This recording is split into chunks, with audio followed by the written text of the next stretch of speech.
No.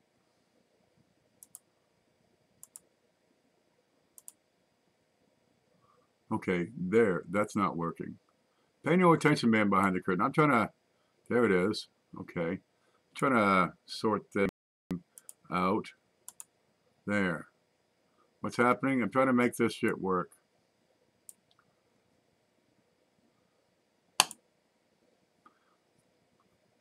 This don't work.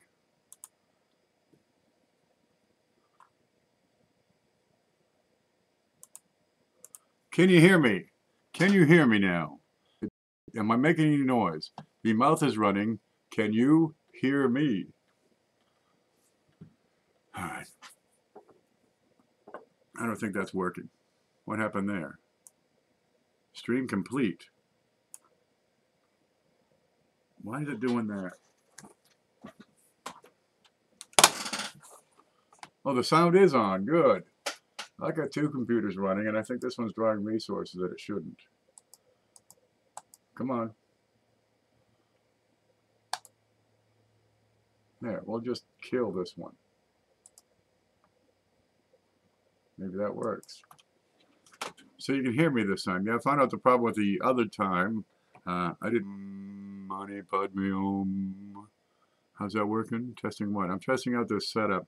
I got the two computers, and I'm going back and forth between one and the other because I need the third camera.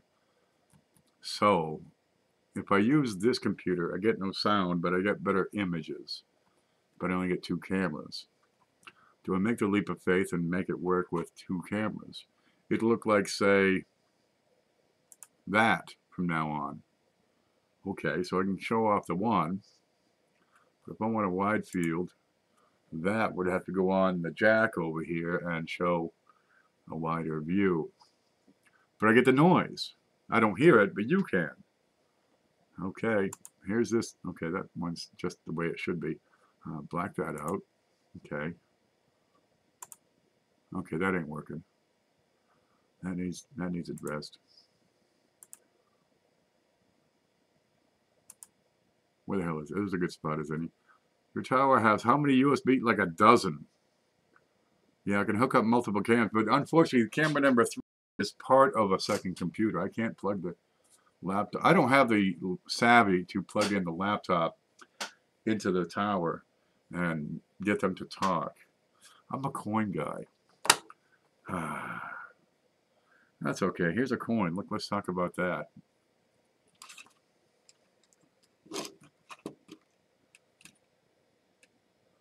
There we go. Okay, this works just fine. The camera here works just fine, but I have trouble with the cord.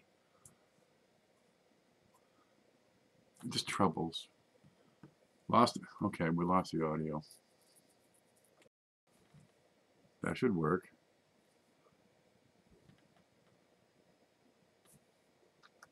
Can you hear me now? That's the wrong button. I have audio. Okay, Mike, the problem's on your end. There you go. Nope, we'll get red line again. I'm going to turn it off and start over. I think he says audio is great.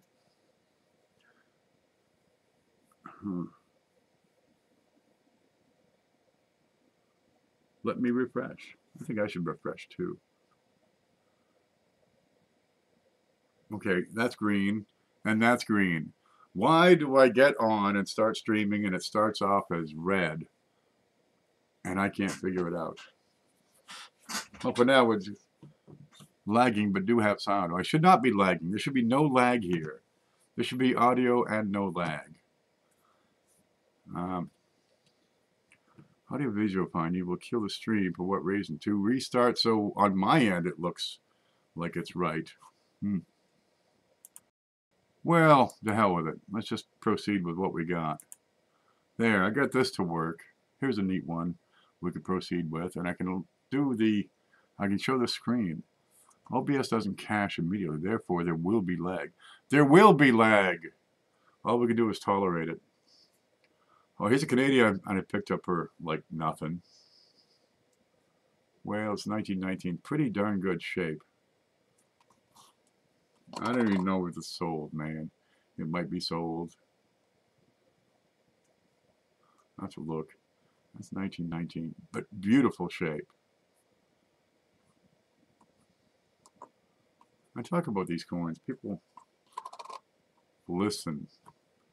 How do you reach the masses? How do you reach more people?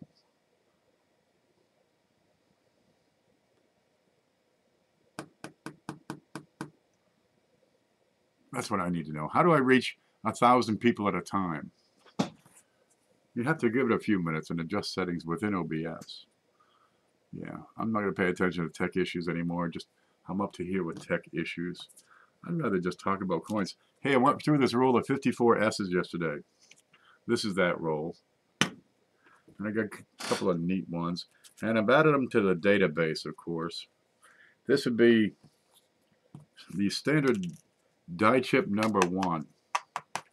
And what if we want to heed, O Master, of the big giveaway? Well, we're just going to keep on going with what we got. See what we can do. Man, I get so cranky sometimes. Okay, it's a 1954S. Pretty good looking. Got a couple of minor spots. But over here we got some die chips. Do they draw a premium? Hidden says, if I can move to Florida closer to where I am, I help you. Well, God love you. But around here there's nothing but trees. You'd have to live in your car. Okay. So we got die chips. And let's get in it. Stop moving! I need a toothpick. There's one. 3 of them landed on my chair. Oh, God, it feels like I sat on a porcupine. All right, can we see? Stop. We got some stuff going on the 5. Little tail on the 5. That's neat. You see that on some dates. 54S is a good one for this little tail. And we got some on the 9. Kind of nifty. And over here in the 1, another die chip's in the middle of it. Somehow the metal is removing, it's being plucked out of the die. Why would it do that? Well, no matter why, this is what happens. It ends up with extra metal.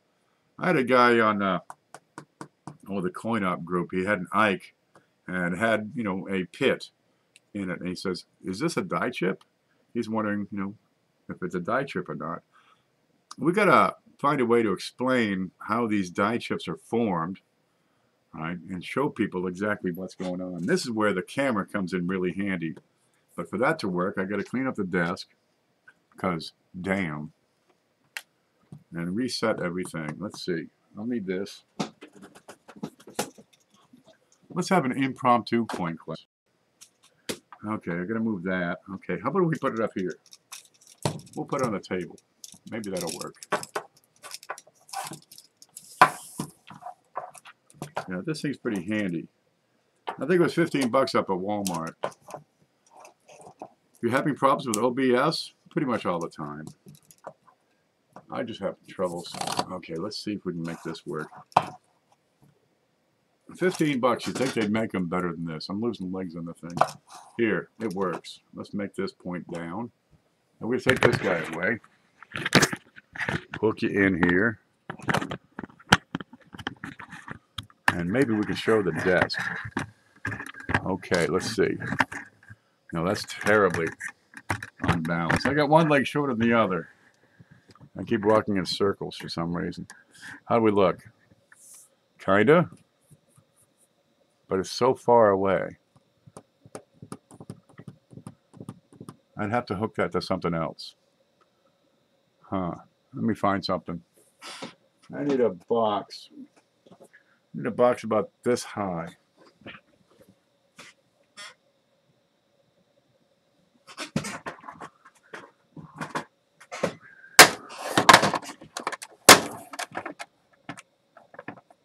Okay, that's going to block the light. No matter. Let's set this up.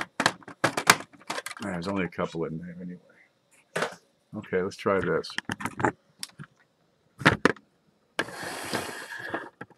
Get this out of here. And get that out of here.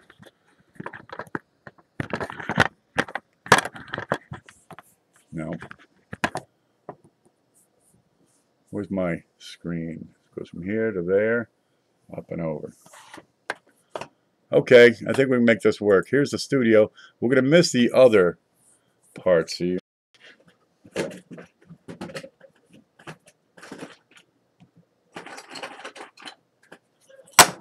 Here's a die.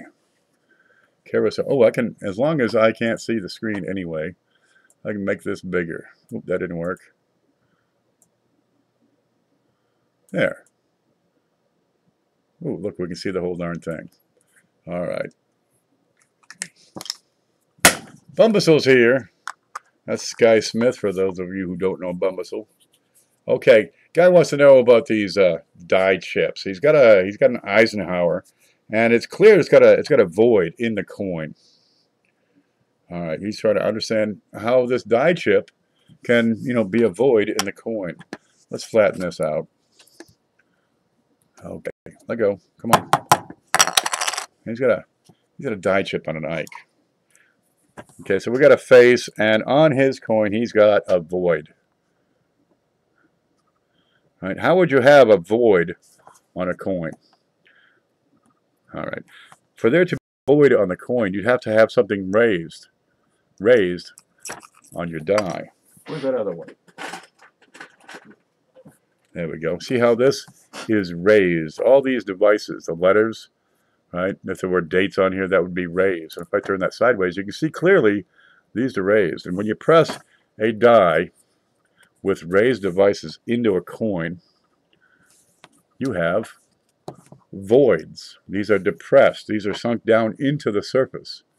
Well, he's got a coin, and it's a regular looking thing. It's an Ike. Here's one. It's an Ike. Oh, shit. That's meant to go into a package. I'm having a bad day. Well, he's got a pit in his coin right up here, and he's trying to figure out how the hell does a die chip happen and with a pit. Well, it's not a die chip. For a pit to appear on the coin, something has to be sticking up. Normally, a coin will have incused devices on the die. Just a moment. Yeah. I'm on the phone. Oh, I'm doing a coin class right now. Can I talk later? Okay, love you, bye.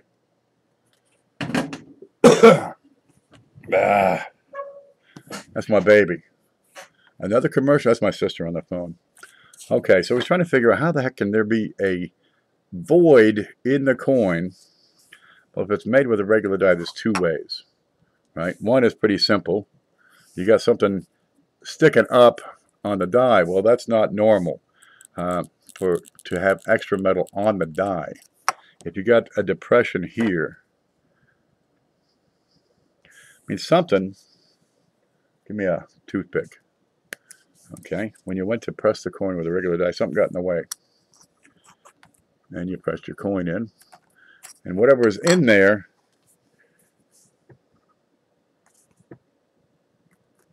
there.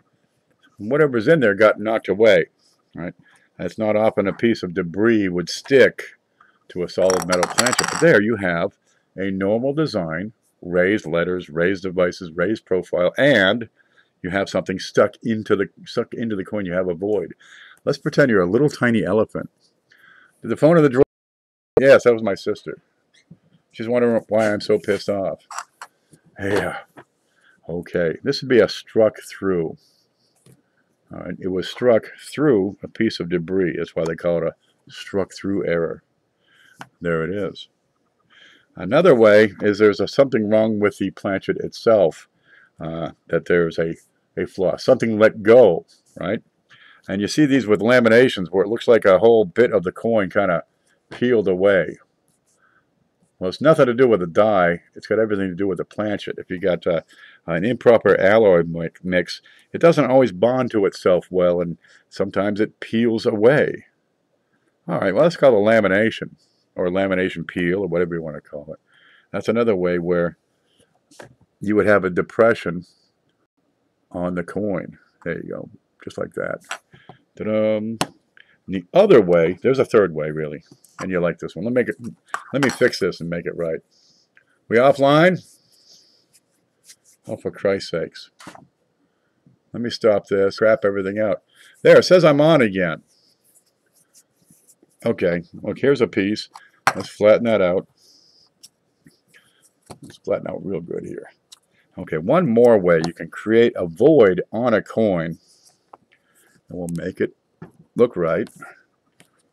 There you go. See the raised devices? All right, give me something. Give me something. Here's a. Oh, this will work just right.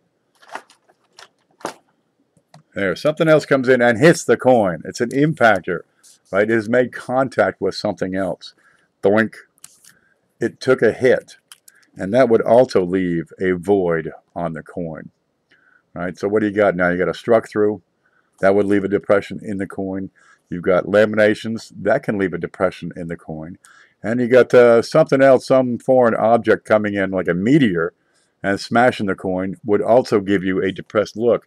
But when you smash it, a lot of times you're displacing the metal after the coin has already been created, and you end up with these, you know, furrows or ridges or crater rims, if you will. Let's see if I can make this work right. There you go. If I push that metal, this edge over here is higher than the field. This would be the field, which is pretty simple to figure out on the coin. The whole top of that die is going to be flat. Rarely is anything sticking out above there. And that's what's going to happen if it's an impactor. Look for a crater rim. Look for an impact mark. Have a good night. You leaving? We're just getting going. I'm trying to get this computer to work. All right. Well, he's trying to figure out how does a die chip, because he's still calling it a die chip, how does that die chip leave a, you know, an invoice, an inverted mark? Well, it's not. It's something else is that. A die chip happens when a piece of metal breaks off of the die. That's Coin Hunter Lopez. Always good to see you, baby. Okay, so we're going to make another one. All right. Now, let's assume that this here is the die itself, right? And a piece of metal broke away. And we'll use right in the center of the C, right here. There would be a void, a cavity in the die. Now, it's already depressed, as you can see here. Maybe you can see here. But if I break away a piece of the die, I'm going to have a cavity on the die. So when I produce the coin, it's not going to be normal. If there were a void here, and I can't add a void here, then I should also see excess metal over there, which I can probably show you like this. It'll look like extra metal on the coin. Okay? So if I broke a piece off of the die, it'll leave a gap, and that gap's going to be filled with the metal. This is a die chip. Right? And you see these all over the place, all kinds of different designs, styles. It's just a part of the wear and decay of the die. Where'd that go? Let's see. Nope, that's not it. How about that? Here it is. And you'll get extra metal where the die has lost material. The coin kind of fills in that space, and you have it just like under that 5. Or here, it's inside the 9, which is kind of neat. Sorry I'm late. Been wrestling a laptop. I am so in touch with that. Oh, that's cool. Yeah. Like a fang. Yeah, I got a couple of these that are jumping out. But here I've got extra metal on the 1 and on just one bit of the 9. And here on the 5. So to create something like this, I would have to have the die losing metal in multiple places. Kind of neat. Okay, so we go back to the home. Here's a home. All right, I want a die. I want to create a die. So to create a die, I need a hub. First, this is going to be the die. The blue is going to be the die. All right, so I need a hub. The hub looks just like a coin. It's raised. I'm going to press that into the die. So I've hubbed the die. There, now it's a die. And if a piece of that breaks away, say right here, just a little piece comes out. When I press a coin, I'll press the die into a coin, and we lost our focus, just like that. Right when I need it the most. No. Where's that black thing? Ta-da! Wait for it. There. So on the die, this is now the die. What the hell? I just keep losing focus. I hate this camera. There, I've got a little void. Now metal from the planchet that is pressed with, you know, 300 tons per square meter or whatever, is going to fill that void. Right? Sometimes I lose metal in here. Just a little bit, but it just kind of exfoliates. Let's take that out of there. There we go. So I've got a little metal has been lost. It's been, maybe it got sucked up by the coin, the previous coin, right? And I've got here, I've got metal missing where it should be, and here I've got metal missing deeper into a device, and that is going to end up on the coin looking something like this. Where here, metal missing, or extra metal in a field, and extra metal on top of a device, because the die has lost the metal and the planchet filled it. Yuck, who's sick? Not been sick and sleeping too much. I'm in touch. I like to sleep. I should do it more often. Yes, Joe, how are you? We were talking about how these dies create a void, like you see here, and how that void would transfer to a coin, as you see over here. Okay, any questions on that one? Tosses a paper airplane. You are gonna get detention, young man. I can tell you that right now. Oh, let's see. Okay, so how much more explanation do I need to put in this to make it a, you know, a curriculum? Where would the next logical step be? I just like playing those Play-Doh.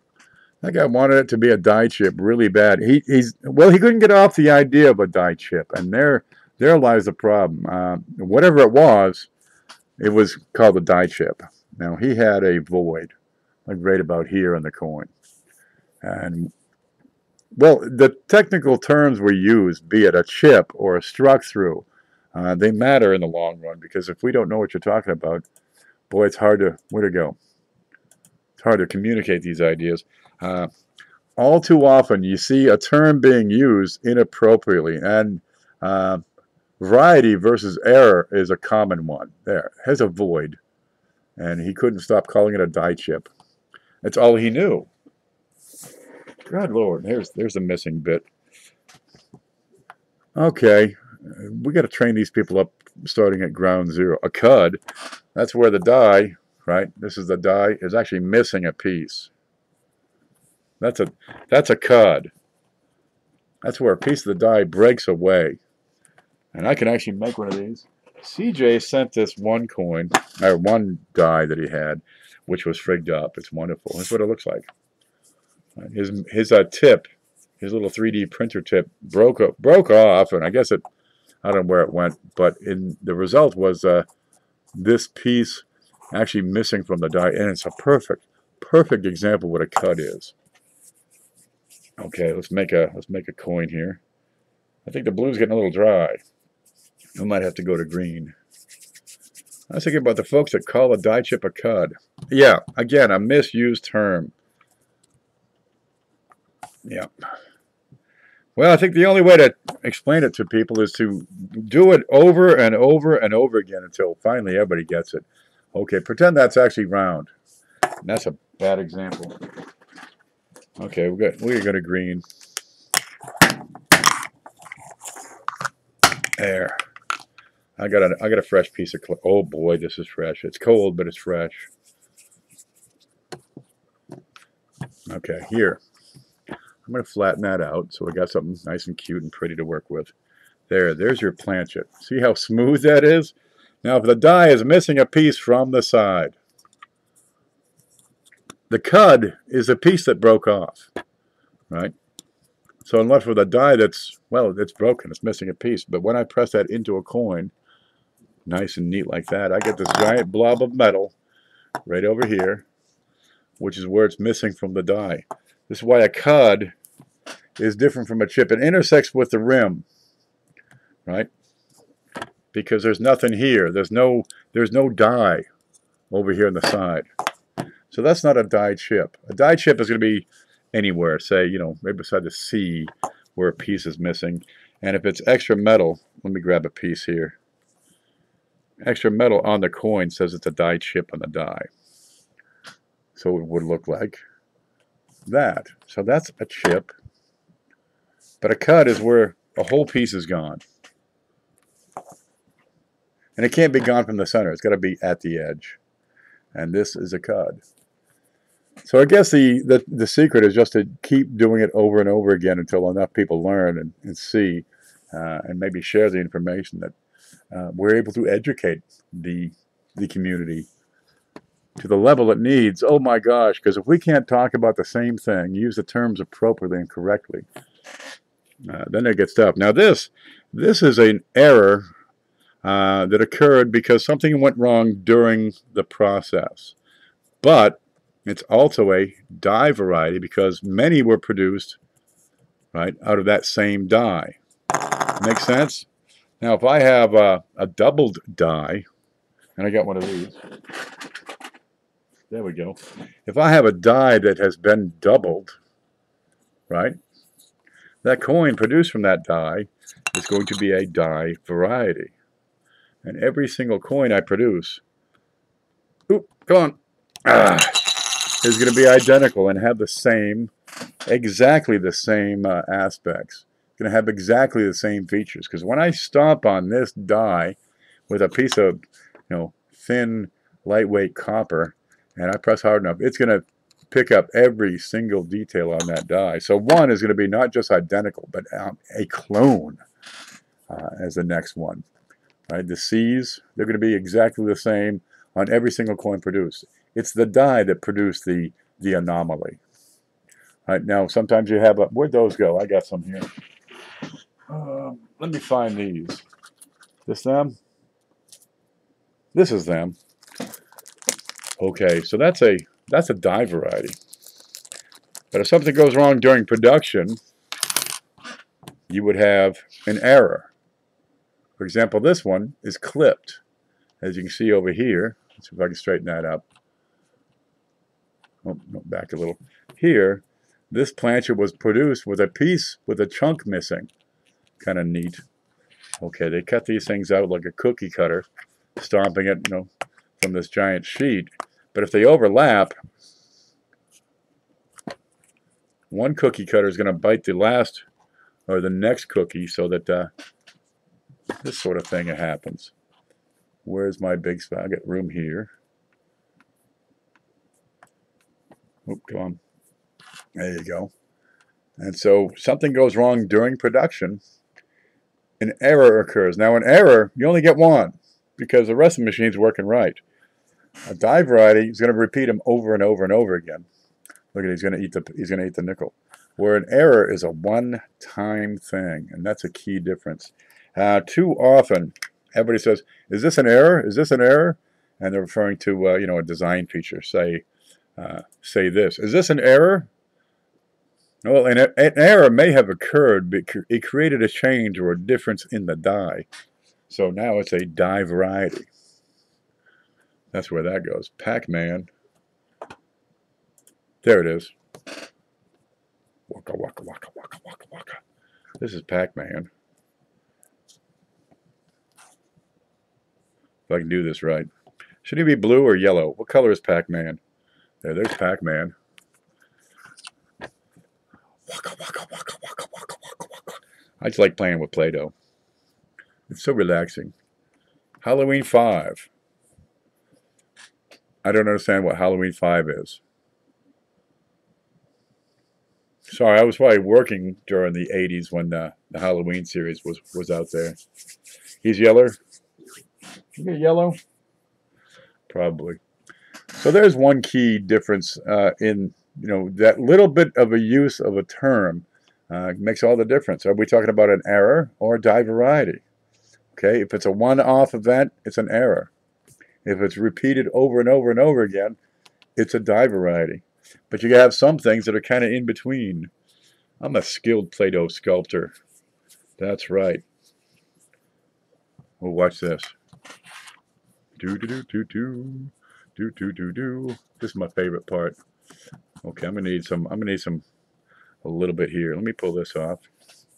I have to roll that out. Roll, roll, roll, roll. Okay, what do we got here? What do you got? That's a little thick there. It's okay with Play-Doh. You can always fix stuff. Oh, we'll do the two-finger method. All right, let's cut her in half. Here you go. Do it again. Do it again. Oh, yeah, this is going to work. Let's set these up here. I could just do a show just doing Play-Doh. I don't want to know. Bait? Oh, wait for it, baby. Here it comes. Okay, we're going to roll this one kind of flat. All right. I'm going to flatten up the front.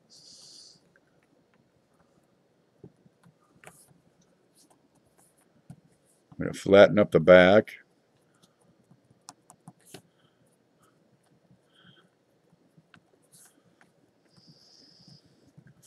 Can we see that okay?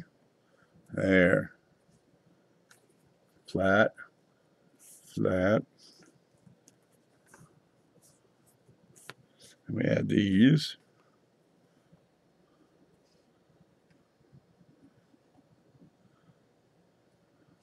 It's a platypus. See, they got the duck bill. They got the beaver tail. The original I was thinking I could just do like a beaver, but this is a family channel. I better do a platypus. See, platypus. There, I got a platypus. Yeah, beat that, CJ. You can't do that with a 3D printer, I bet you. And he's over there thinking, "Hold my beer." Oh yeah. It's a platypus. He's kind of fat. We could flatten him out some. Oh, look, wait. I flip him over. It's a pregnant platypus. Yeah. Okay, we could probably give him more head. Oh, my God, we lost a leg. Get back on there. Yeah. That's what you can do with this stuff. This is exactly why I'm gone mentally. This is what happens when stress overtakes a sane man. SUPERCHAT. Yeah, okay, what else can we make? All right, key difference. Die variety versus error. One is reproduced once. One is reproduced, 50,000 times. Or maybe not that many. All right, so there's a key problem with improper use of terms. Another one is, cud versus die variety. Because you're going to see that so darn many times. Is this a cud? Is this a die chip? All right, let's put up the blue. It's drying out. Getting the terms right is half the battle. If you're using the terms right, people understand what you're talking about. If you're not, what's he talking about? Huh? Okay, let's look at these. As long as we got this thing out, what do we got here? I'm going to put that under the scope. Let me set that. That's the 454. Isn't that pretty? That's what it looks like under regular light instead of under that scope. Okay, I might have to zoom this up. Put wheels on it. I regret that I have no wheels. Here's the, okay, here's this. What you got here? How do you tell if, is it a clip or did somebody nail this with some tin snips later? How do you tell? Okay, what you got here is a clip. Now it's a little bit jagged, and that's going to happen from time to time. Okay, let's look at the other side. That's a key indicator. Okay. Let's say I'm going to make a planchet over here because that's the next part. Nope, only one in blue. Okay, that's ready. Move the penny. Can I make that taller? Let me move that up just one more PCGS box higher. There. Ooh, I got more. Yeah, that works, but the light's off. I can't put it this way because I can't reach. All right. This here's a clip. Now, what happens if you have a clip on the planchet? Right, they're going to feed this, where are you here? Home. There. They're going to feed these planchets through a machine. It's a milling process where it's going to just kind of feed it through this spinning machine. And it's going to raise the rim on that coin. And it does it by putting it through and rolling it, and it keeps on twisting as it goes through an ever-narrowing gap. And it doesn't have to be much. You're talking this much, right? So that you get this much raise on the rim. Well, the best way I got to reproduce this is to do it this way. All right, if I do this right, we're going to see a rim get raised up on this coin. Okay, well, that really didn't work, but no matter. We'll just press on. Where are you? Okay, let's try it differently. You got opposing forces is how they do it, such that they're going in opposite directions, and it's raising up the rim as it goes, and it's going to spin several times. I need a bigger squeeze. How about this? There we go. So it's, you know, spinning as it goes and being raised up because that coin is being squeezed on two sides. All right, let's see if I can do this enough to raise a rim. Kinda. We kind of have a raised rim. Let's see if you can see that. It's an upsetting machine. Yes, that's the way it works. And look, I've got these raised edges. See that? That was on the bottom, but it's raised. I have a rim has been formed. And I got that rim because I had opposing forces pushing that thing up. You see the way that works? But it counts on it being round. You got to have a round planchet. There's a planchet. Right? For this to work, it's got to be round for the two forces to meet. Let's say you have a piece, a bite missing out of that coin. Whoops. Took the cookie cutter, right? And this happened when the planchet was cut out. So now these opposing forces can still do their thing, but it gets to a point where these don't spring. It gets to a point where there's no force imparted here, right? Because this distance, it's missing, but it's going to pick up again later. I can raise that rim and keep going around. And look, there's no force again here. Oops. Let me adjust this. There. So I end up with, I'm going to have a rim on this coin, but across. Boy, that's kind of screwed up, isn't it? Let me flatten that. Okay, good enough. Good. So here's that bit where that bite was taken out, but I can't get the pieces together to create that opposing force. All right, so I'll get a rim most places, but here, where the cut is, it never meets the machine, so it doesn't form a rim. But over here, this is neat. Over there, opposite the clip, I don't have that opposing force. This is called the Blakeslee Effect, or sometimes just the Blakeslee Effect, where because of the absence of an opposing force, the rim opposite the clip, you ready for this? The rim opposite the clip is not developed. See the way that works? Flip that over and take another look.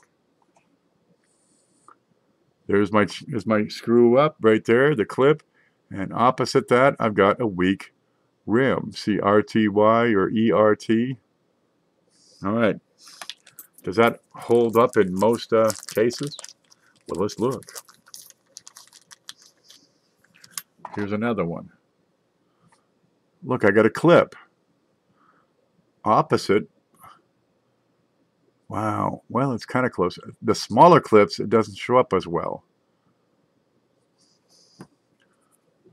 It's a little bit weak up here.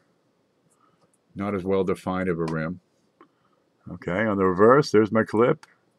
Look at the other side. I've got a very weak, undeveloped rim. It's not raised up because there's no opposing force to help that side raise. Need another example? Boy, you're lucky because we got another one right here. There's a small clip, just little. Oh, look, there's another clip. He's got one clip, two clips. All right, look at this one, and we'll go across. And there's a little bit of rim. It's a little bit less defined, less developed. Let's look at the top. Okay, we want to go down here.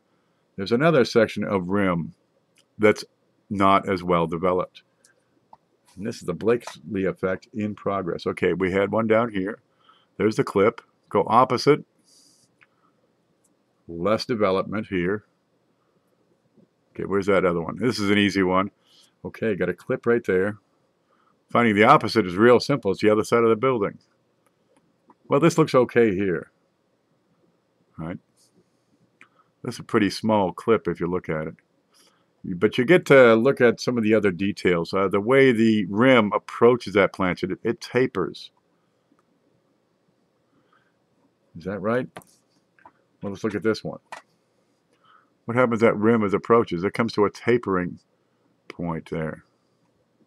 Where's that other one? Nope. What's that rim doing when it approaches? It comes, where are you? Here you go. It kind of comes to a point of its own. Another way to determine if it's a clip is to look at the edge of that coin. And for this, I got to move this guy out of the road here for a minute so I get both hands on this. Excuse me. So I'm going to point these up on end. Now, if these are punched out like a cookie cutter, those lines should be all the way across. We should see one fall swoop, one giant thunk. So the metal flow lines here, stop moving, is going to be solid all the way through. Sometimes you'll see, kind of a bit right down the center. And I'm going to show you that in just a second, where it's a scissor effect. These planchets are punched, right? One big piece of metal comes through and punches it all at once. You can see some breakage, and that's understandable, but you shouldn't see any scissor lines. Okay, watch this one. There's my, where are you? There's my clip. We're going to raise that up. Okay, I got some metal fracturing over here. That's understandable. This was the top of the coin that was punched. But these lines, right, from the being punched, they're all the way through. And the last one is that little one. Let's look at it. Let's find it. One at the top. There you go. No scissor lines. I'm going to show you scissors in a minute. There's a second. Where's that second one? Oh, here it is. There's no central line. It's punched all the way through. You follow me here? Okay, let's look at how the hell we would punch a planchet. So that's where this comes back into play. Okay, I gotta have a piece of round. I need long and flat, and give me something. Oh, that'll work. Oh, that's perfect. Okay, flat. Give me flat. Oh yeah, they're insane. You don't want to get your finger in there, man. You're gonna lose it. Okay, there's my sheet of biscuits right here. I'm gonna cut some biscuits out of this. And I got, no, that's busted. Okay, give me a different one. I know I've got one here somewhere. Here's a small circular cookie cutter type thing. There, that's from a roll of 53Ds, which I still have to go through.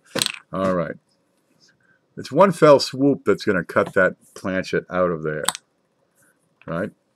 And so, yeah, that's what you're going to end up with. And you look at the sides on that, it's all one direction, okay? A clip, that occurs where, one has already been punched out and the sheet doesn't move enough, right? That'll give you a clip. Ta-da, just like that.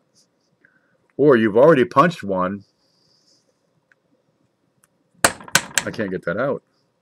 Or you've already punched one and it cuts the next one, impinging on what's already missing. So either way, you got two planchets being cut out of the same darn space, and well, one of them's going to be missed. The one that's cut first, that's going to be whole, but the one that's cut second is going to be missing a piece, and you end up with Mickey Mouse. Okay, but there, right? It's all the way through, straight line all the way through. It might fracture, but it's a straight line. All right, let's make this again.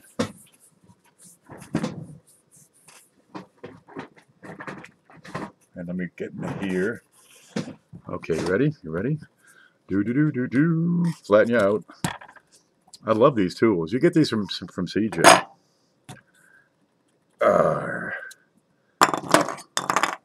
What if it was cut with a tool afterwards? What if that planchet was cut with a tool afterwards? We can expect to see something akin to scissor lines, where the metal now goes in two directions.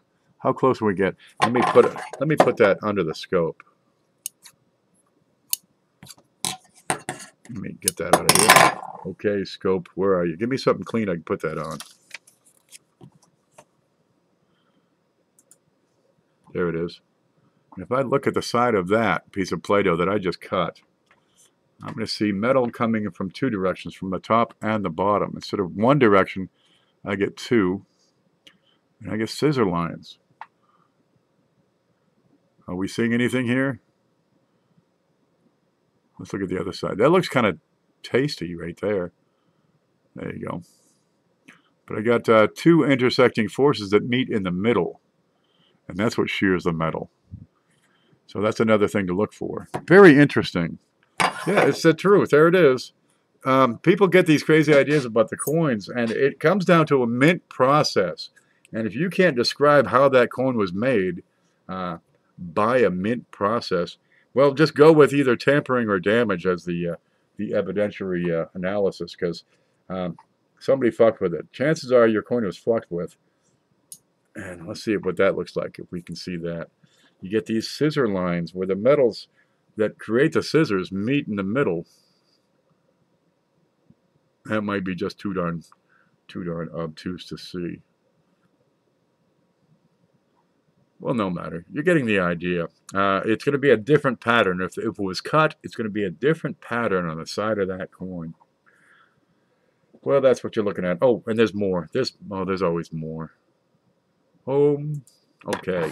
They got that sheet of metal. Let's roll that baby out. I need a longer sheet than this. Zucchinis. Yeah. Spearmint. Get it? Wow. Okay, let's look at that. The different ways these die clips, these clip planchets are made. Alright. Alright, let's imagine that's a rectangular sheet, because it has a straight edge where it's fed in, right? It's got straight sides. It's a long roll of aluminum foil. They're going to feed into a machine.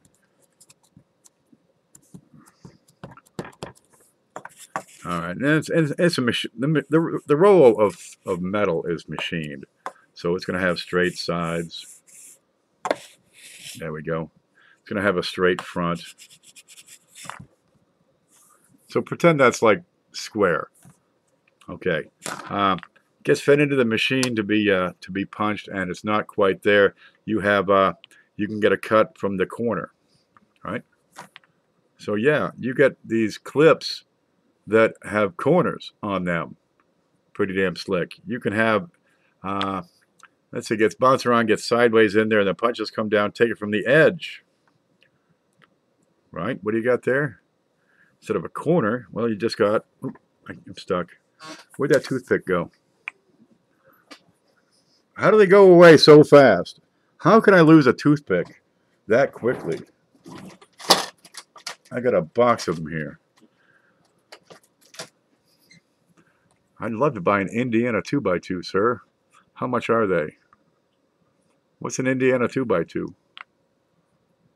I don't know. Okay, there. If it's taken from the edge of the metal, you're going to have a straight clip. As you see here, straight clip. Angles, right? Let's say you already have a coin already cut out, and maybe the sheet gets snug on something, and Indiana for a quarter. All right, you're going to have a curved clip, and there's two ways those are made. One is there's a clip already gone. All right, there's already one that's been punched, and then you punch the second one. It's going to be incomplete. And another one is where it doesn't drop out, right? So you've got an existing planchet that somehow maybe it bounced around, landed somewhere else on there, right, and then got punched, cutting a piece off of the existing piece. And they're going to look the same, right? It's a curved planchet. Huh, okay, it's a curved clip. Okay, now I got to re-roll it. Here's the different different ways a clip comes into being. Okay. Whoop, lost my... Get up here! I'm out of table space. Alrighty. Let's flatten him out. Okay. Pretend that's square. And it's flowing through the machine, and the planchet cutters are coming down and chopping a piece out. And that's all well and good. There's one missing. But then it kind of gets jammed up or shifted or some darn thing, and they cut another one. Right? All right. Or maybe even a third one. Where it bounces, cuts another piece. It's possible to get multiple clips.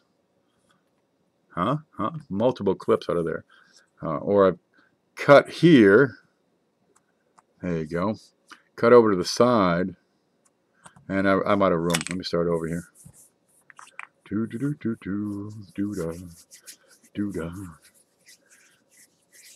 There we go. More common is this.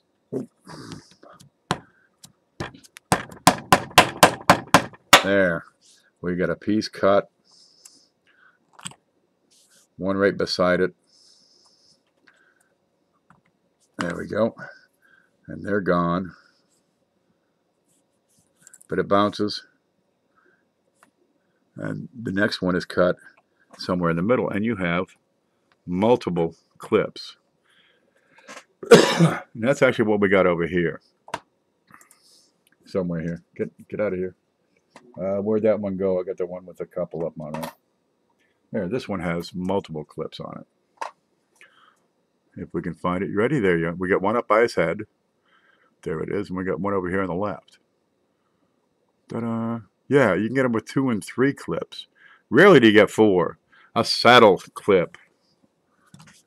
Let me get this going. And you get saddle strikes too, which is a different thing.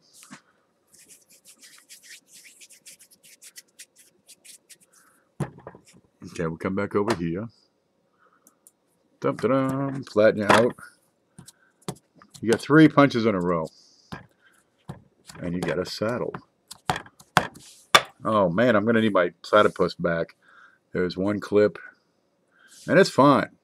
Ain't nothing wrong with that first one. That first one came out just fine. It's the one in the middle. That's what matters most. There's one in the middle. Maybe it didn't eject just yet. But it's going to keep on going and punch a third one. All right, that one is a saddle clip. Yep, that's well, it's 2 clips, but it's kind of more extreme, and you end up with this. You know, put them on the it's a saddle. Just put your ass right in there and giddy up. There you go. Those are sweet. Yeah, you get these things called saddle strikes too. And I'm just going to make a regular planchet. All right, there. That's close enough to round. We can make that work. Okay, coin gets shoved in, doesn't quite make it fully, gets struck. Doink! You have a coin. And it shoves a little more and gets struck again. Doink! You have a saddle strike. Yeah, they got these. Sometimes it goes in, gets struck mostly right, gets struck again, and struck again over the side. Again, you have a saddle strike, and you can see, you know, 1, 2, 3 strikes on that same coin. And in the middle, well, it's tough to see. I didn't press the first one enough. There's the outline of that first one. You have this saddle-looking thing. Isn't that wonderful? These go for good money if you can find one of those. Yeah, saddle strikes, saddle clips, they're out there. That's the kind of thing to look for. You have a better chance of finding one of these funny-ass clips than you do, you know, one of those coins worth $16,000. But you got to know what the hell to look for. Gosh, anytime you get a coin that makes you go, gee, that's funny, you pull that aside and set it, you know, you set that in a good spot. Because so many different things happen to these coins. You get these stutter strikes, right, where it kind of hits and kind of hits again and kind of hits again and kind of hits again, kind of hits again. You get these successive strikes where the coin is not, the planchet's not being advanced through the process and be hit after hit after hit. Right. I got that 22D. One good answer for that was that it was a saddles. Oh, whatever the hell I was talking about. These stutter strikes. It just kind of stuttered. Never quite made it out. But I think it's too close together to work. But it is possible, because if you strike a coin multiple times, well, it does take long before that coin gets bigger than it should be. All right, so does it break the collar and exceed its regular size? Quite possibly. It happens. Yeah, they'd be freaking crazy expensive. You got to be a hardcore error collector to get into that sort of thing. So your errors are, they result during the process of creating the coin.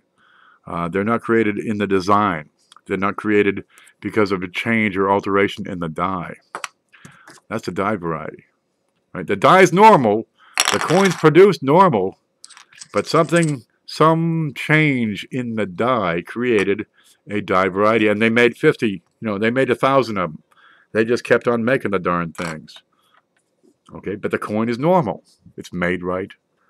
Not miss anything. The weight is right. Yeah, my baddie had one. You could see 7 coins. Oh yeah, you'll get them. They're beautiful sometimes. These right here, these are just simple things. Where are they? These are good for a few bucks. Kind of neat. Got a bite missing out. Right, check the other side. Weak. Yep. Check the other side. Weak. Oh, there it is. Over here. Yep. Okay. Check the edge. Single motion. Yep. Looks good. Because, boy, it's hard to do this at home. It's hard to do this without a scissoring effect.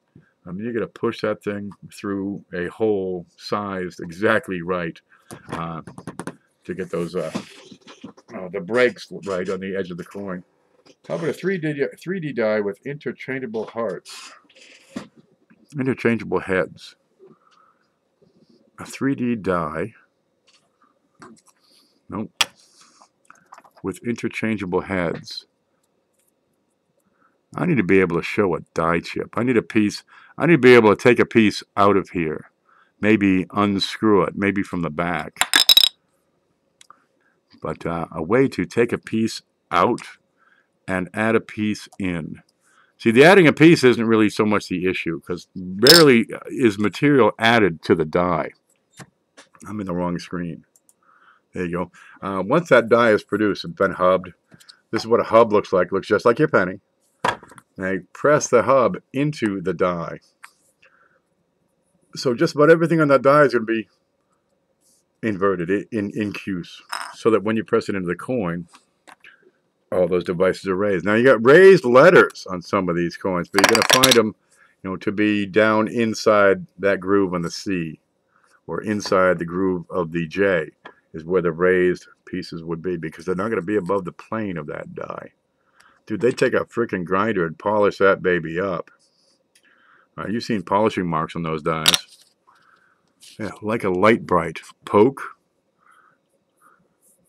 Yeah, why not? I mean, for the purposes here, we could wiggle it and get away with that sort of thing.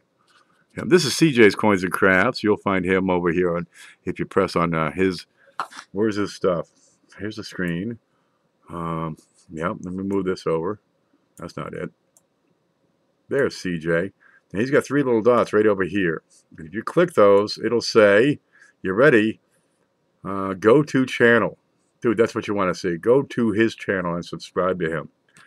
You want good information where he's not saying, this coin sold for $75,000 and you can find it in your pocket change. Go see CJ. He's offering good quality content. The sort of stuff that if you watch and learn, you will improve your understanding of how these things come into being. And write your notes. Don't ever forget to write those notes down. Good Lord, I talk about notes all day long. We get so many notes, I don't know what to do with them. Gathering all those notes in one place is a trick. Yeah, but it's not very common to see metal or anything added to the die. More likely than not, it's going to disappear. If something is added to the die, what are you talking, sparks? No, not really. whatever the die is the greatest extent of that die. Stuff is going to disappear from that die, which is going to show up on the coin as extra design elements. Right?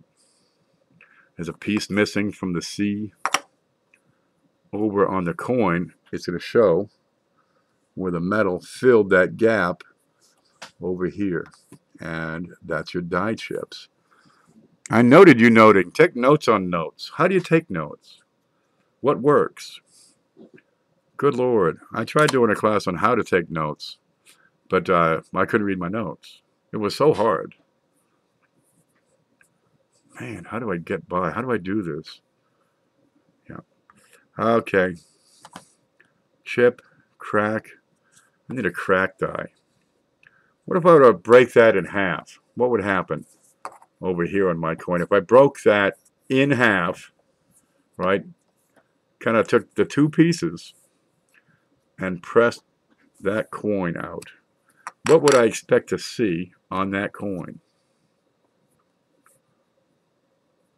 You can't read them either? Well, problem is I don't write in English. You'd swear it. I can't read this writing. I should have been a doctor. Yeah. When I worked for that contractor, I always told my mother I was a CPA. Man, it'd break her heart if she knew the truth. I'm working in construction, Ma. Oh, ho, ho.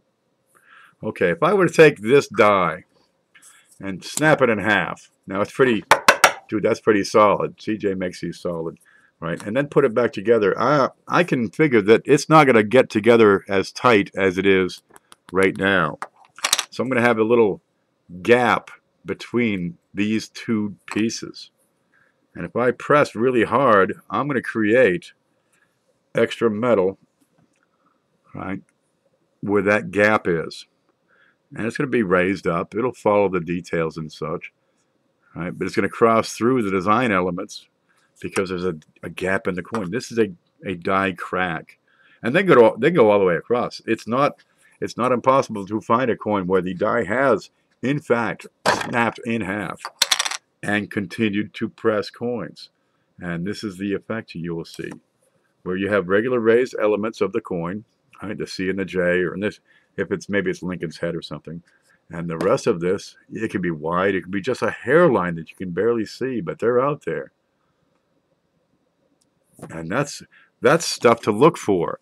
That'll jump right out at you. Okay, is that an error or is that a die variety? Huh. So you get into this ambiguous area where, well, an error occurred which changed the design, which changed the die, but they made, hundreds of them perhaps. And these are neat to find when you find them all the way through. And they'll draw, $50. You want to find a coin in your change, you look for those. You'll find one. And you'll say, man, I watched your show and I found a coin. I sold it for $50. Then you'd be thinking, Yahoo. Lincoln's head. Well, not here. A CJ in this represents Lincoln or Kennedy or the Mercury thing with the wings. I'm totally convinced the customer wrap rolls I got were from someone's copper dump. All were between 59 and 83, and some are in just scary good shape. Hey, man, sometimes it happens. My mother passed away, just about 2 years ago now, and my sister sent me this tin of coins. My mother had been saving her pennies because she knew I played with pennies, and she saved them for a while. But in that tin, and geez, there had to be $30 worth of pennies in there, thousands of them. There was nothing after 2001. Go figure. So there's kind of a neat time capsule. You'll find those time capsules, and that's where you really get some good stuff too, because they're 15, 18, 20 years old, and you got stuff that has just been put out by the mint, placed aside, and never moved again. I want some dang wheats. They're out there, man. Yep. We got to move also. We got to try to start to get the group moving from volume towards quality. There's nothing wrong with lots of wheats, man. A lot of people get involved and they think more is better. And it is, but there's a limit. I mean, you got 50,000 wheats under the bed in a bucket. When do you say enough? I want a really good set of wheats instead of this whole bucket of, good Lord, it weighs 86 pounds. Probikov says, I have a collection of coins from 17 to 58, San Francisco. Outstanding. Are they pennies, nickels, dimes, quarters, halves?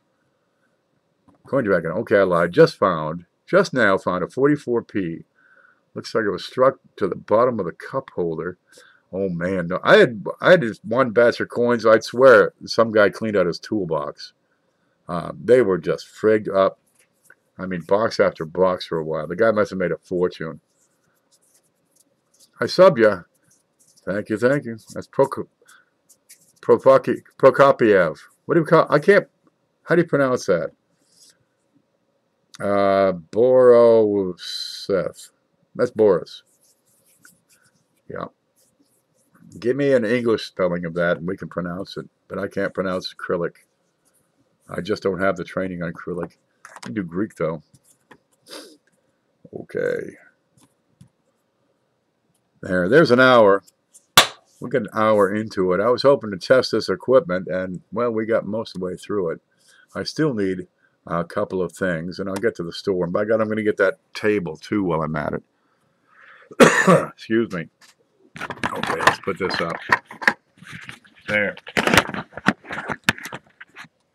So that's what has to be done. We're going to show, specific examples, such as the clips and how they're done and how they are developed. And we're going to have to do it over and over again because nobody watches the past shows. We'll have to do it again in 6 months. Do you ever sleep? Who, me? No. Not since the accident. That's Amanda. She's not too far away. She's over here to the east of me, about an hour. Yep. Another one of them crazy Floridians. Can you stand the cold? They got down to 28 out here last night. I almost died. Good Lord. Yep. Gets any colder, I'm going to move south. But there's not that. There really isn't much south left. Yep. Well, there's Tampa, but they can't drive in Tampa. Have you been to Tampa? They can't. If you took the worst drivers in the world and put them all in one town, it would be Tampa. Say it isn't so. 28. Good Lord. We might not even get into the 80s this week. I'm lost. What do I do? Okay, there. Let me put up my dies. These are some handy. If you ever wish, if you do a coin club or something like that, where you're trying to teach some kids how to, what's going on with these things, these are just indispensable aids. They are just fantastic, these things. Even the one that's screwed up, even this one, this is probably one of the handiest ones, and he thinks it's a mistake. Dude, it is super handy, that thing. There. Okay, now I need the cover for that. There it is. Yeah, when I'm playing with Play-Doh, I can't touch any really nice coins because I got Play-Doh and salt on my hand. Just salt, though. There. Anyway, clean it up with my sleeve. Can you use that lid again? Smells like Play-Doh. I'll let it air out. It'll help my house smell like Play-Doh. Oh, there was one 1943 penny. What color is it? That's what it really comes down to. You have so many things that have gone on over the years, right? That it's hard to know exactly what happened on one particular date.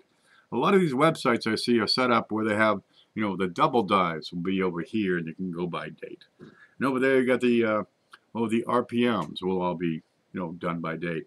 But the collector, he sees a 1943, doesn't know about PDRS yet, but wants to see what's going on with this coin. It's got this big crack down the middle. So we're setting up the standard database to go by, to be more intuitive and go by date. So you can pull up a date, and here's every single thing for that penny for 1943. Here's everything we can find, everything we found, everything we've identified, everything we know. R2R. Rim to rim, that'd be a shattered die.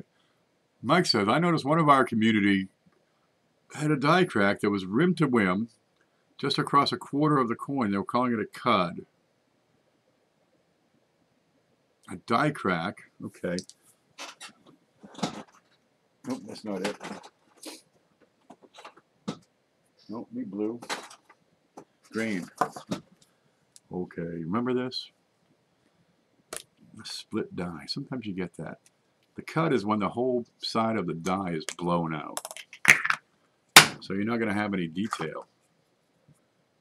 I just put that away. Okay.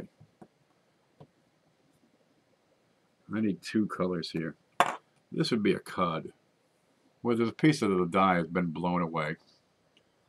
Right? So you have this giant blob. There's no detail. You're not going to see Lincoln's head because that die is gone. You can't make any design there. Right? But every now and then these things, they're almost broken. That piece, that cud is starting to break away, but it hasn't. I need some yellow. Ooh, this will work. Pink. What happened?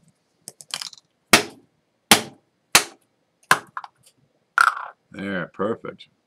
We've been in the pink before, I see. I'll need just a touch of that. We're going to roll it. So before the cud breaks off the die, remember that split die where they don't squeeze together tight and I end up with this crack? Well, we're going to do this one thin. Here we go. This is my idea of art. You get a crack. Oh, I can actually show this better here. Studio. Oh, there. You have a crack that goes from one part of the rim over to another part of the rim. Right? Now, eventually, this whole piece up here is going to break off. And that'll just be the blob we've seen so many times. A die crack from rim to rim, that is a retained cud. That's where the die started to break away, but it hasn't let go yet. And the metal is able to get in between the piece that's breaking away and the rest of the die. It's just a little gap, and over time it'll get wider and wider until that piece finally breaks away. And you have this crack. It's retained. Let me see if I can show this in a good way. This is where the scissors come in handy, I think. Okay, we'll roll that out. Flatten her up. To me, it's a die crack, not a cud. Yeah, but cud is one of those terms that is used incorrectly all the time. People don't know. They haven't been exposed to the ideas. And they haven't been trained up. That's why you people are so darn good, because we talk about this stuff all the time, and you know better. Okay, watch this. There's the die. Thunk, thunk. Really? These are copies CJ produced of the actual die size. This would be a nickel, right? This is the size a nickel would be. This is the size, I mean, right to it, that a quarter would be. I've sold these dies on this show. Right? Now, if a piece of this breaks off, there's my die. All right, there's the actual size. If a piece of this breaks off, give me something, give me something. I had a razor here once. Ooh, this is dangerous. All right? Let me break a piece of this off the side of there. See that? That's where that slams into a plant. My finger here is the planchet. And that slams into it. So here I have, it's trying to break away, but it hasn't broken away yet.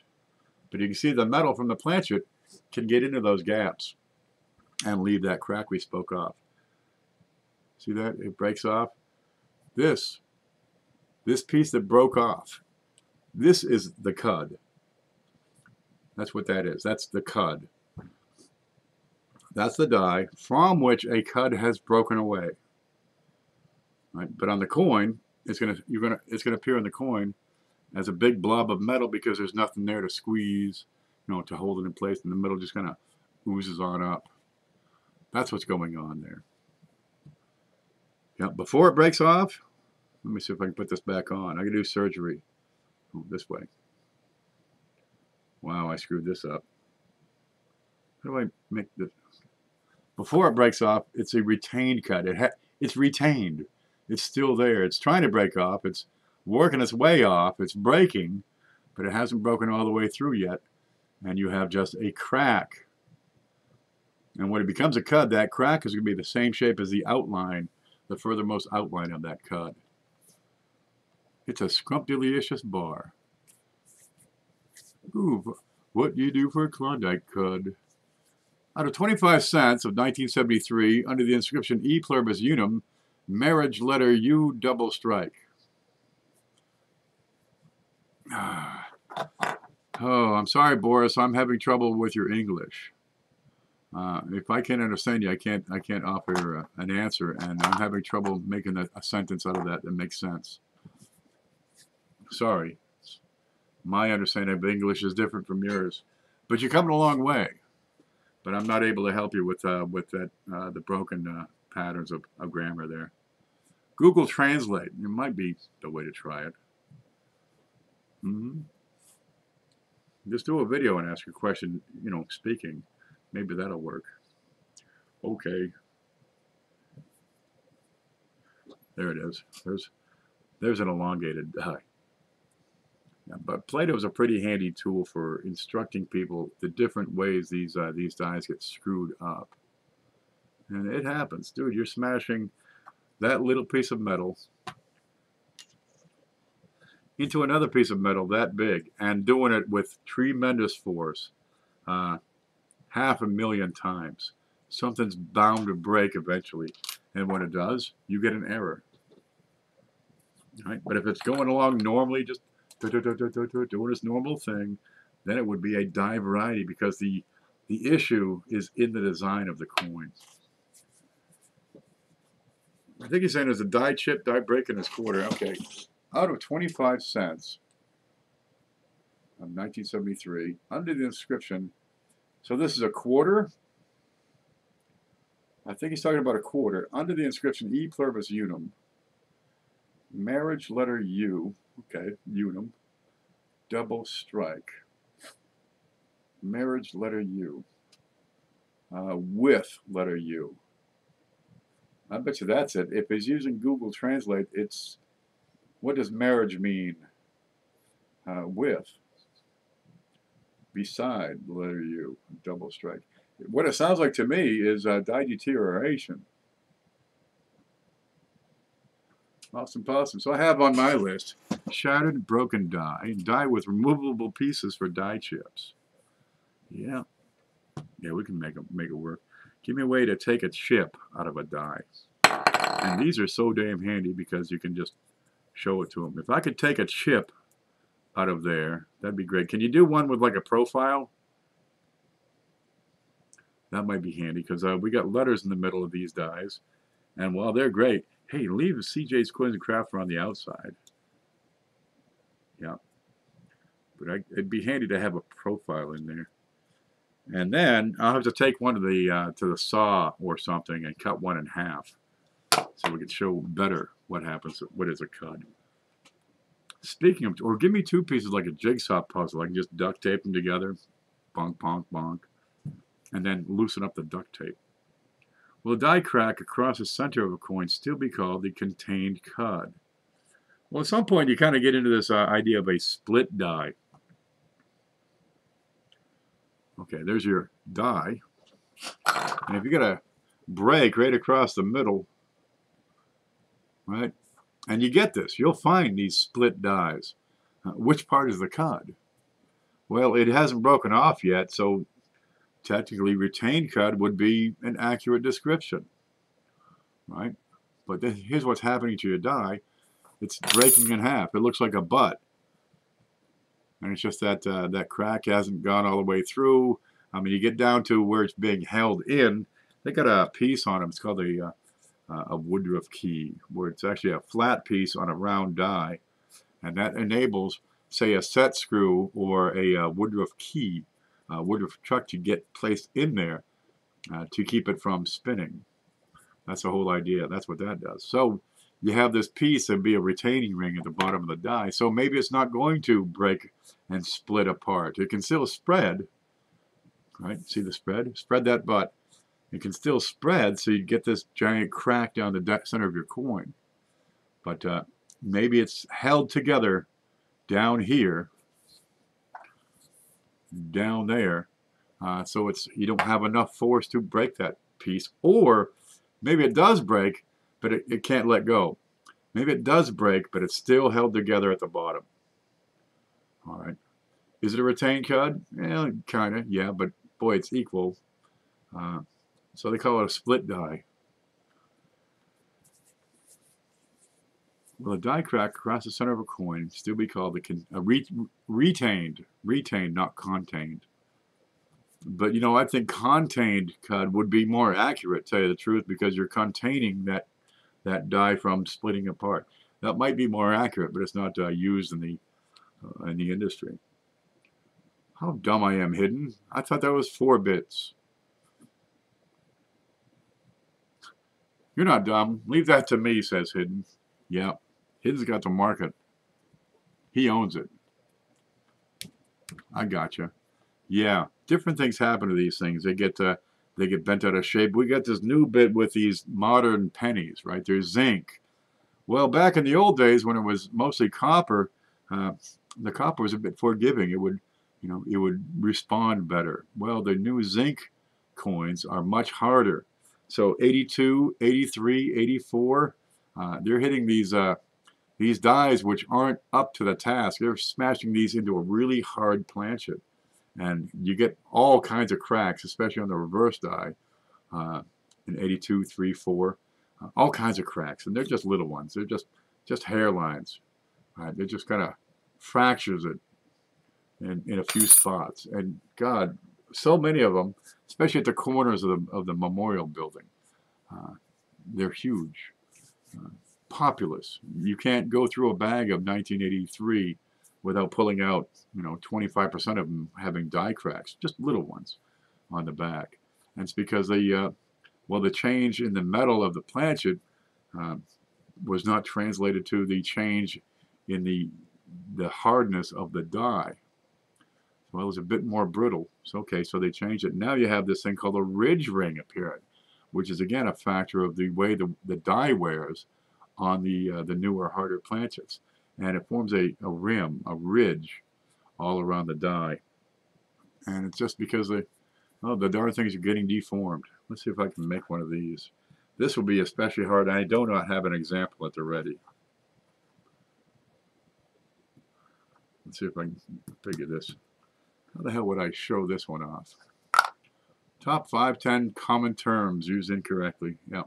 Yeah, that'd be good. Cud, crack, chip, error, variety. Yeah. Oh, yeah. Okay. What happens if I press this piece, right, this die, kind of looks like that. What happens if I press that into something harder than it's meant for? Over time, that's gonna change its shape. And I'm not going to be able to reproduce this well. Come back in 3 days. Okay, what effectively ends up is the die tends to deform. So on the coin, this deformation, it forms a ridge, if you will. Something's kind of rising up because it's getting smacked and smacked and smacked. And it's the way that ridge forms and then impacts each coin. That's a function of die wear, is what that is. Life hack: use those chocolate coins, put them in the fridge overnight, then bend them. The chocolate will snap, and the foil pops. Ooh, see, we don't have to do that here because it's freaking 28 degrees outside. I just walk outside, check the mail, come back, chocolate in my pocket, forget it. It's a mess. Okay. Well, look, I just went to get on and do a little test practice. I didn't shave or nothing. Haven't done my hair in days. God, I gotta put the curlers in. Yeah, but people are on. I figured, okay, we'll just make a show.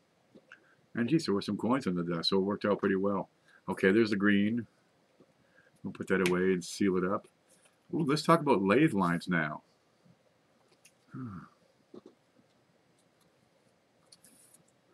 Talk about lathe lines. Can I smoke while we talk about lathe lines? Where's the blue one? Come here.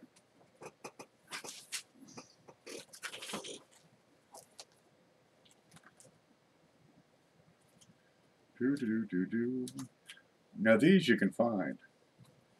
People find them, but they're few and far between. Okay. Let me slide these off. Let me put these away. I find if I get too carried away, I get stuff strewn across this desk from one side to the other. What, my fingers here? Because I get Play-Doh. Oh, stop. I get Play-Doh and everything. You know what a pantograph is? See, I don't have my notes ready, so what the hell's the name of that transcription machine? I had to make another die here. I'm going to get this coin out. So, clean up this place, will ya? Your mother's coming. Now, my friends come over. They're going to see this mess. They're going to be ashamed of you. Make me a sandwich while you're at it. Let's see what we got here. This is what lathe lines looks like. What is causing these lathe lines? Huh? See the concentric rings? Now 96D is a common year for it. It's probably the most common year. There are other years, and you can go to my blog and read up on that. There are other years that have lathe lines, but 96D has the most.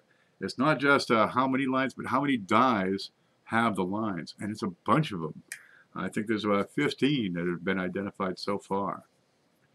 Do you see a S in the hairline? Up here? Okay, watch this. And what these things go for, nobody knows, because they don't trade, they don't sell, they don't change hands often enough to come up with a market value. But best as I can figure, something like this should go 20 to 50, because people are hearing about them and thinking, that's neat. Maybe they've already seen it, but said, oh, it's a fingerprint. Toss it. God, how many people are looking for, wheats and miss that? Nope, 96, nope. But 1944D, there's a billion of them. Yep, okay. They're going to pick that one out. Good for, 4 cents, a nickel. But they're not looking for these because they don't know about them. But they know about the 44Ds, the 1956Ds, and 1958. Yep. There's stuff in that pocket change that you've been looking for that you probably didn't know you had, and just sent it back to the bank. They search those rolls for silver $half, right? And they're going to find a 40%er, and they say, "Oh man, I got one. It's worth 6 times face." But they throw away the 72s with no FG that's worth, 50 times face. If you're not checking for die varieties, you're cutting your own throat, babies. You're picking out the low value, easy to find stuff and throwing the big money back to the bank. There's a die. Okay. We're going to start with a Galvano. It's the size of a dinner plate, right? And we're going to put that design onto here. Got a transcription lathe. Okay, there's 2 kinds. All right, but first I've got to have a rod to cut that. This is where the lathe lines come about, right? See the concentric rings? Because they cut a rod from a long, whatever, 8 feet or 30 feet, whatever the heck it is, but probably bring it in on a train. Put a needle on that and spin it. Yeah, probably will. Okay. Well, the way they cut this rod is with a carbide tip coming in from the side, and they're going to cut a cone shape. So it's a lathe, and it's going to cut, and you have these little lines, and as it cuts, right, there's a little bit of difference. This little blade is going to move off to one side. So it's kind of like a spiral ham, except instead of leaving the ham, it's actually removing material. Okay, but I'm going to end up with a cone. Let's see if I can cut this in a cone shape. Wow, that didn't work. I'm going to have to form this.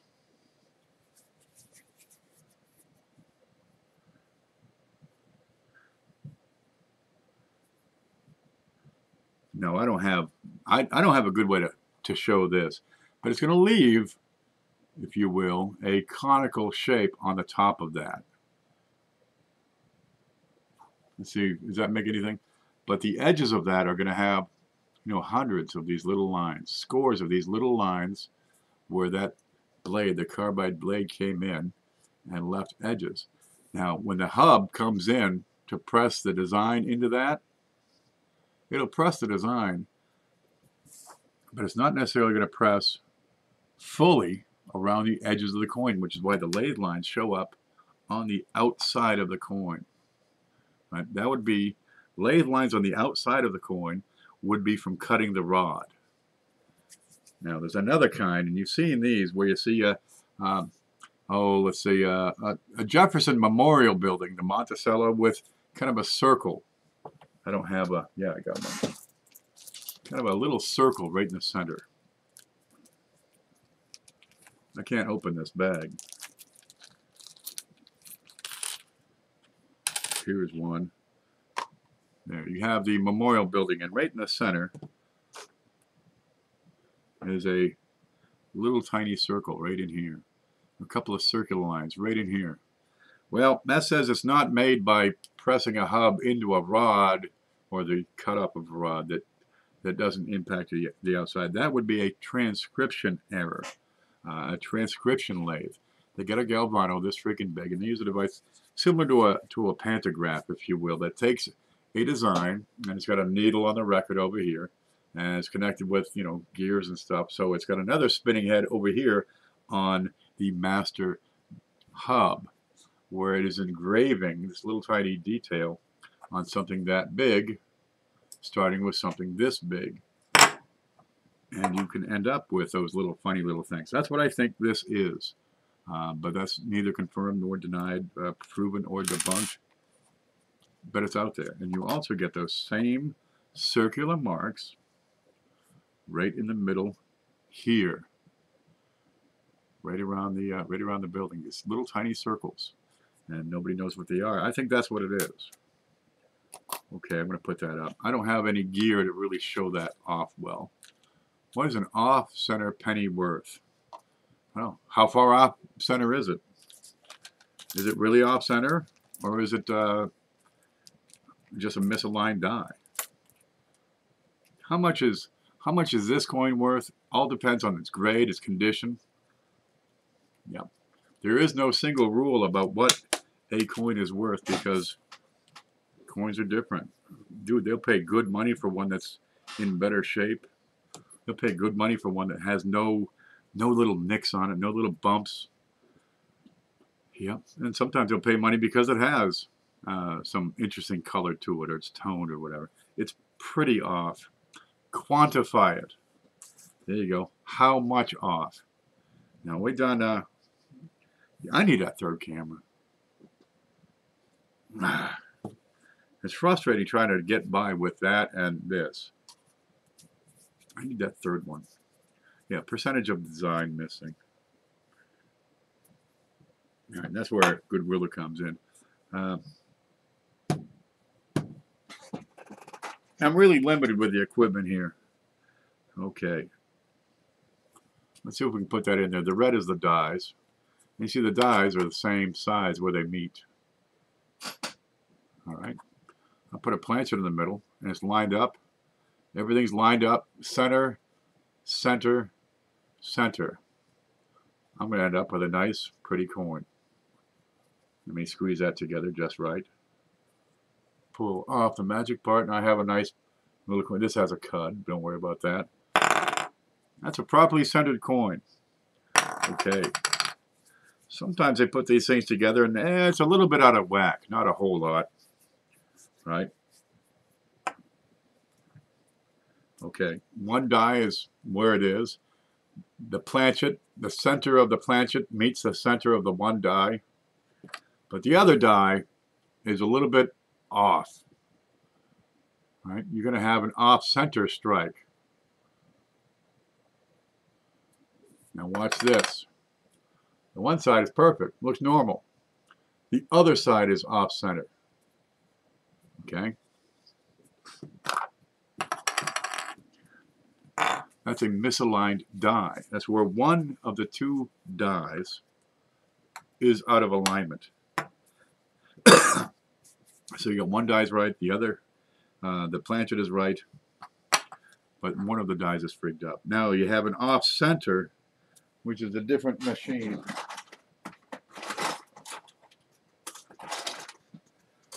Okay, I'm gonna have to make do with this. An off-center, the two dies are properly aligned, center on center, but the coin didn't go in to where it should. All right, now this is going to be, if it's off center by more than a small amount, it's also going to be minted out of, it's an out of color problem. So the dies are lined up, and you'll be able to see that on the coin. But part of the coin, that side lines up with this side exactly as it should. But part of that planchet is blank. That's an off-center. So an off-center coin shows on both sides. Misaligned die shows on one side. That's been fun, but this chick has to be up at 5:30. Geez, that's like 2 hours. You'll be all right. Be strong. I've been known to be a little off-center. Yeah, I sometimes lose my mind. It happens. Yeah. Okay, how far off-center helps determine that coin? Is it off-center but still has the date? Kind of nifty there. Some people want to pay more for an off-center with the date so they can have a full collection of all the dates with an off-center coin. Kind of neat. Later, everyone, I was going to try to get to bed earlier, but it's almost 3 a.m. again. Good Lord. Yeah, I got a show in 18 hours I got to be ready for. I'm not ready. Good Lord. They're selling on eBay for $6 to $10. Depends on how far off it is. Sometimes all you get, let me make a planchet. Sometimes all you get is a taste where it's so far off center. Sometimes that's all you get is a little piece. You know, something like that is 80, 90% off. It depends on the coin. It would be, those prices and values are specific to that coin. And then you got to talk about, you know, where's the market for it? Because you're not going to get it. You're not going to get top dollar. You take it downtown to the guy with a cigar.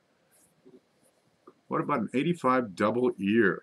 That is a doubled die. It's where the hub, which looks like your coin, right, raised, is pressed into a die, that big a die, right? But they pressed it in, and well, back in the day, they used to retract it and press it a second time. Sometimes they'd press it in and then take the one piece and put it in a annealing oven to make it a little easier to accept that design. But when it comes back to be done again, it's a little bit off, right? Sometimes it'll spin. There's different ways. I did a video on how the double dies are produced. I think the 84 is a class 8. Is that right? And you know, it's an extensive explanation. So I missed a list. Top 5 common terms. Oh, I'll make a video and you can watch. Yeah. Most missed: cud, chip, crack, off center. They can't figure out what the hell the difference is. If one side's off center, it's an off center coin. They show one side, one picture. No. Cud for sure. Double die, or DYE. It's doubled, and it's not DYE. That's like food coloring. This is a die, DIE, a metal part used to imprint a design. Let's see, off center, cuds. Error versus variety. That's terrible. I get nuts over that one. Peace, Mike. LOL. So I missed the list. Yeah. Yeah, that's the start of it. But it goes on. Well, getting the information out to people is a trick. And it's all done by rote and repetition. Because there's, what, 20 people watching here right now. This video might get 200 views. Maybe a few more. It'd be great. But to get to the masses, just keep building that channel. But we'll get there eventually. Pictures sent.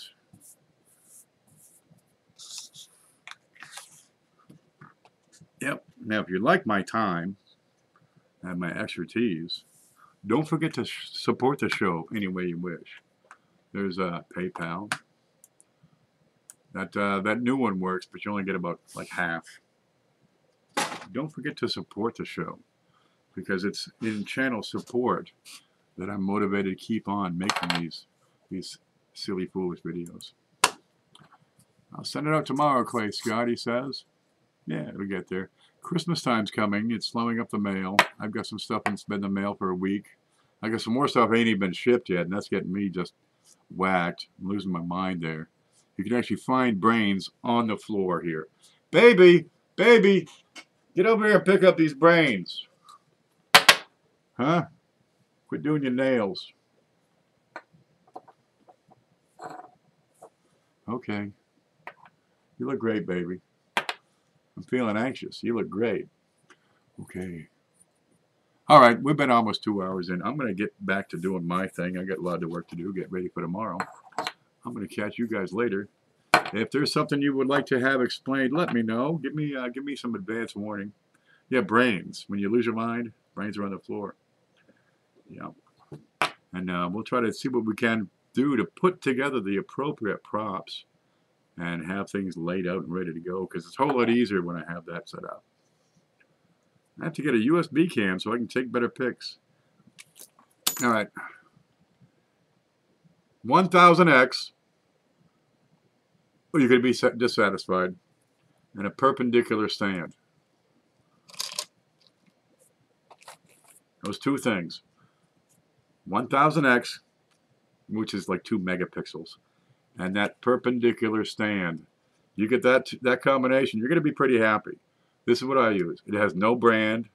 It's not a Casio. It's not a Seiko. It's not a Bulova. It's a generic ripoff, but they make them by the billion, so they're fairly cheap. You can get them for less than 30 bucks, right? But 1000x, anything less, and you're going to be disappointed in the resolution. And the vertical stand makes it so you're getting even focus across all points of the coin. They got these flexible stands. Damn near impossible to get it lined up just right. So one side will be out of focus and the other side will be in focus. $15.99. Cindy got one. Amy won one that Paula sent in, and that's going out finally. I got kind of behind on the big show packages, but they're now out. Oh, good. So she'll have that pretty soon. She'll be just nuts. She'll be taking pictures. Yeah, but these cameras are so inexpensive now. This is actually my second one. It's my second one of this design. There's a third one, which was just crap. It wasn't good enough. It was 200x. It's not good enough. You'd be lucky to get a flexi to focus properly. You can't.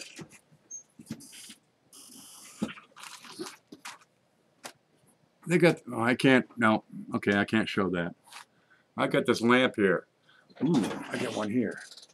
With a flexible head, right? Show me how to get that lamp pointing perpendicular. I can put a coin on a flat surface, but I can barely get this thing to point and be perpendicular. That perpendicular stand is the difference between night and day. It's the difference between being able to use that thing and not. You're doing better. You'd be better off with a perpendicular stand and a junk camera than a good camera with no way to make it focus. Protractor, get the stand. You can get the right tool for less than 30 bucks, get it. Yeah, but somebody tells you, here's a good camera, check it, because if it's not 1000x, no. If it don't have a vertical stand, no. Yeah, everybody's been talking about it, and by God, those are the two elements you got to have for a decent working camera. Yeah, the zoom doesn't work, okay. It's supposed to be Windows 10 compatible. It's got the button on here. This doesn't do anything. Got this other button on here. This doesn't do anything. One guy sent his back because the buttons didn't work. The fucking pictures are goddamn beautiful. Go with that. Brown chicken brown. That's not cow. Cow shit. That's right. Yeah. There is so much bullshit out there. It's a battle trying to get out good information in a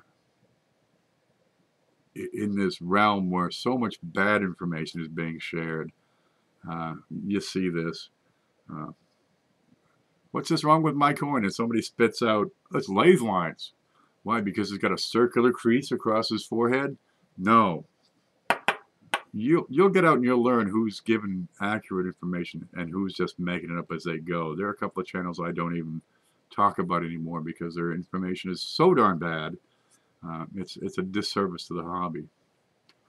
Ooh, and they got wireless. Yeah, they got wireless cameras too. I'd like to get one because I got so many cords across this desk. It's going to make more brains spill out.